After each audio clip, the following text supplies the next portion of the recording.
Ano, proč vy jste arrogantní? A to dítě bylo hyperaktivní. Kdyby tady bylo roční. Bez všeho. Výborně, děkujeme.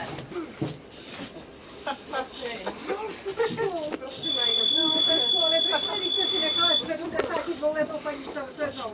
Troublemaker. No, já taky ne. Slyšu, tady je volný tady je volná sedačka. Nechte poničovat. No, Já si nebudu se ještě abyste si sedla. Tak ji puste tu paní, co jí dál neponičujte se, jako prosím vás, to je jako dneska. Ona paní myslí si, že my máme jiný život, než měli jste vy, nebo co? Jo, máme daleko těžší. Ježišmarja, to Na co se dá? než ty starší, abyste třeba naši starosti. Přesně.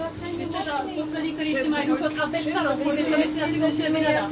A věděla, a máme to všechno posunout. Zaplákáme, nebo co? Jo.